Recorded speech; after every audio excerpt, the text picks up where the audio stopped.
জীবনে একটি মাত্র ছবি করেছিলেন এই অভিনেত্রী। প্রথম ছবিতেই শাহরুখ খানের নায়িকা হয়েছিলেন তিনি। তারপর কোথায় হারিয়ে গেলেন স্বদেশের গীতা। টানা টানা চোখ, ছিপছিপে চেহারার এই মেয়েটাকে দেখে মুগ্ধ হয়েছিলেন দর্শকরাও। কিন্তু শাহরুখ খানের সাথে ওই একটা সিনেমা করার পর আর কোনো সিনেমাতে দেখা যায়নি গায়ত্রীকে। যেন একেবারে ভ্যানিশ হয়ে গেলেন, আর কোনো দিনও কেন ফিরলেন না সিনেমা জগতে। জানেন, স্বদেশ সিনেমায় শাহরুখ খানের নায়িকা গায়ত্রী যোশী এখন কি করছেন?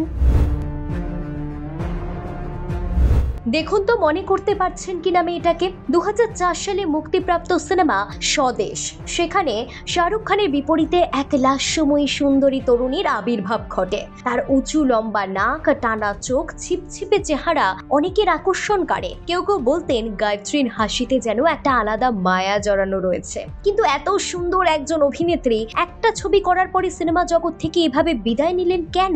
তার প্রথম ছবিতেই নায়ক ছিলেন শাহরুখ খান। সব মিলিয়ে অনেকেই সে সময় ভেবেছিলেন নতুন একজন স্টার তৈরি হতে চলেছে বলিউডে। কিন্তু কোথায় কি, তাকে আর ফ্যানরা খুঁজেই পেলেন না। গোয়ারিকর পরিচালিত স্বদেশ ছবিটি অবশ্য সে সময় বক্স অফিসে তেমন সাফল্য পায়নি। তবে ওই সিনেমায় গায়ত্রীর অভিনয় নিয়ে ইতিবাচক কথাবার্তাই শোনা গিয়েছিল। অনেকেই নায়িকাকে বেশ পছন্দ করেছিলেন। স্বদেশ বাণিজ্যিকভাবে সফল না হলেও দর্শকদের হৃদয়ে এখনো দাগ কেটে রয়েছে ছবিটি। বলা যেতে পারে ওই ছবিটি ছিল গায়ত্রী যোশীর ফার্স্ট এবং লাস্ট সিনেমা।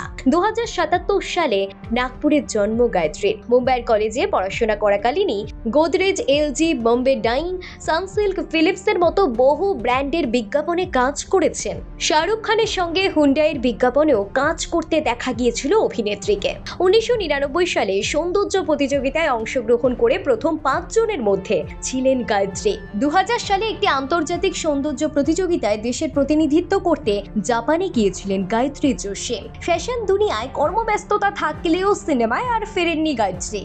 জানা গিয়েছিল 2004 সালে স্বদেশ মুক্তি পাওয়ার কয়েক মাসের মধ্যেই গায়ত্রী গাঁটছড়া বাঁধেন ব্যবসায়ী বিকাশ ওবেরয়ের সঙ্গে। বিকাশ ছিলেন ওবেরয় কনস্ট্রাকশনের প্রমোটার। ভারতের 100 জন ধনী ব্যক্তির তালিকায় নাম রয়েছে গায়ত্রীর হাজবেন্ড বিকাশেরও। এখন নাকি পরিবারের সঙ্গে সময় কাটান অভিনেত্রী, সংসার করছেন চুটিয়ে।